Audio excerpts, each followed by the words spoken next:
Hey, what's going on, guys? Welcome back. Today we're taking a look at another vehicle model from the HG Kyoukai Senki line. This one is the Stork Carrier. Now, it's specifically meant to carry the Brady Hound, but it can be a perfectly fun model just on its own. We'll take a look at everything in detail today in the review. Let's go ahead and get into it.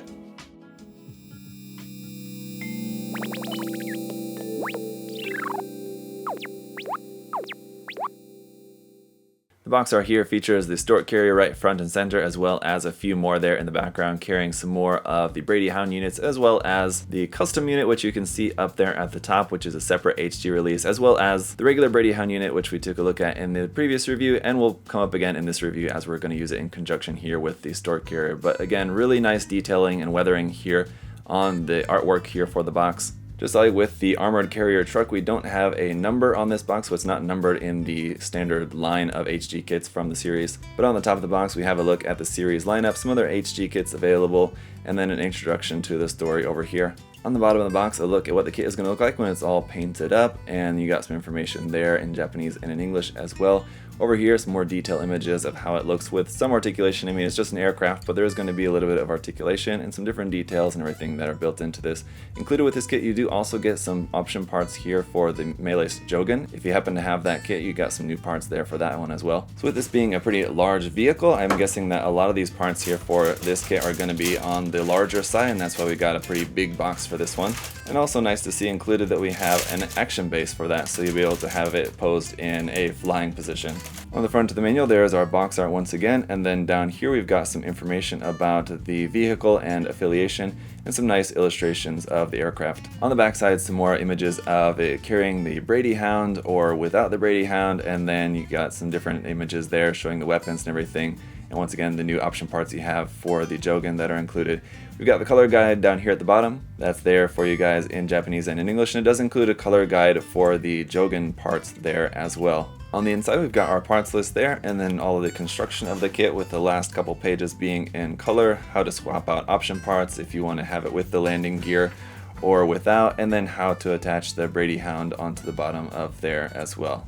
Here's the included sheet of foil stickers, which is just going to be a couple of cameras and then some color correcting ones in yellow and dark green. We've got all of our parts here for making an Action Base 4 in plain clear. Runners A1 and A2 are going to be in our main dark green color, and there you can see some of the really nice panel line details around on the outside of the aircraft there. Same thing here for runners B1 and B2. A lot of really nice detail on this one, so once it's painted up and all the detail, it's going to look really nice. Runners C1 and C2 are going to be in a very dark gray for some of the mechanical parts around on the kit. And then runner D is going to be a couple of clear parts in like a clear black for the canopy, and a couple of attachment pieces there, looks like. Now we're getting into the new parts for the Jogan. Runner G1 is the HG MAILeS runner here for some backpack parts. Runner H2 is some parts for the new weapon and accessory parts there for the Jogan. These runners are in a very dark blue color. And then runner H1 is going to be in a medium blue color to match the Jogan color. Again, if you built that, it's going to be the same color as that kit.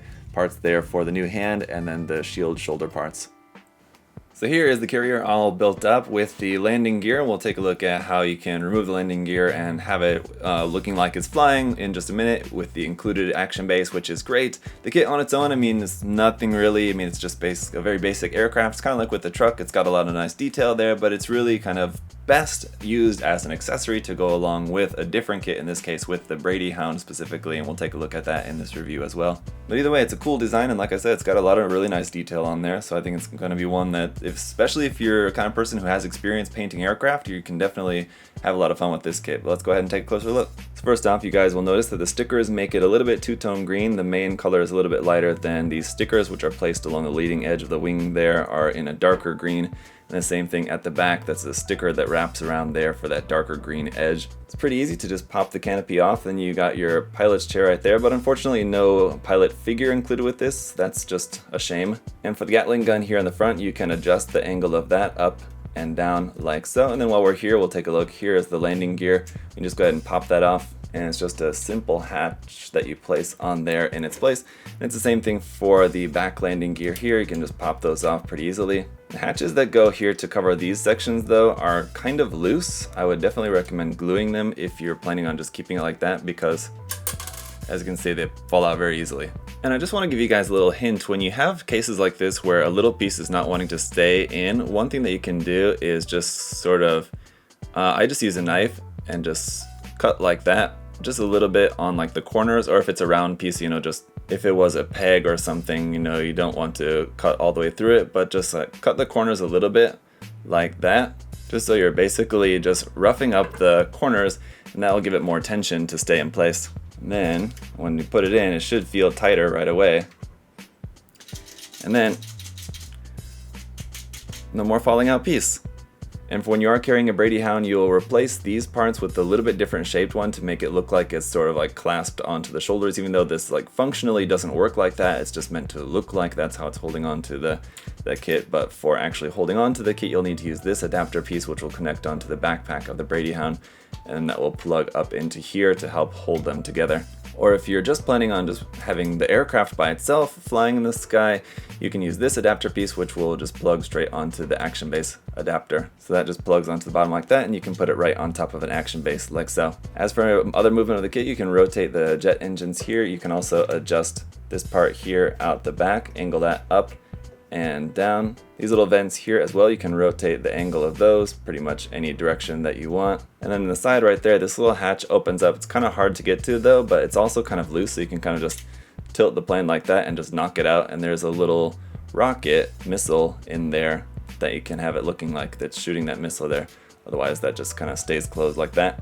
Like I said, you can see there's a lot of really nice details on there, both on the top and the bottom side up inside of there and all around, so lots of really nice details. Now for our included accessories for the Jogan, you have this backpack and these two guns here, which will just be handheld, and you have little stickers for the cameras on the front of those. These can be stored up on the backpack, and this just very simply just plugs straight onto the back of the Jogan, and it's going to look like that. So these are mechanical arms that can have a couple points of articulation that those will move, so you can kind of rotate this up like this, so you can kind of recreate how the Jogan can easily reach up and just grab that off the backpack. And because the Jogan kit only came with one trigger finger hand for the right side, we have the addition of one for the left side as well, so that you can dual wield these. And then we have these alternate shoulder shield bits here with some guns added in the end of those, I guess, too. You can attach these a couple different ways. If you just remove the shield that's here on the arm as it is, you leave on this little connection arm, you have another one of those in the Jogan set, not included with this set, but in with the Jogan you have these as just extra parts, so make sure you hang on to those.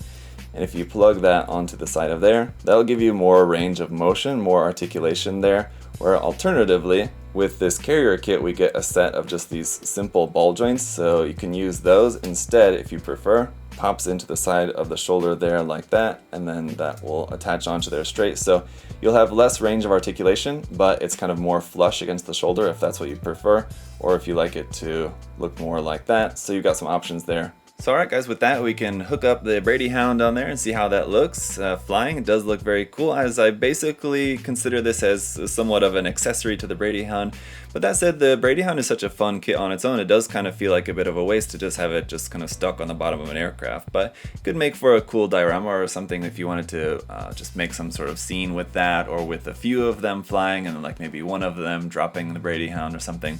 I don't know, it could be very cool. And also I do like the new accessories for the Jogan. Those are also really nice and welcome to have some more accessories for those kits. So I do that like with the truck, and now with the carrier they've included accessories for other kits as well, as just kind of giving you a little bit more of an added bonus if you do decide to pick up one of these kits, as it is sort of like an accessory basically, just a very large one albeit. But what do you guys think of the kit? Let me know your thoughts down in the comment section below. You're planning on getting one? You're planning on maybe using it for something else? I think it could also be great for using it with some sort of other Gundam kit or something. I don't know, you could definitely get creative with it. So let me know your guys' ideas. If you want to check out the kit or any other HG Kyoukai Senki kits, you can pick them up at USA Gundam Store. The link and coupon code for you guys to use will be down in the video description as always. If you would like to leave a like or subscribe or comment, that's all greatly appreciated as well. Thank you guys so much for your support. Really do appreciate y'all checking out the video today. Until next time, hope y'all having a great day, and I'll see you next time. Bye guys.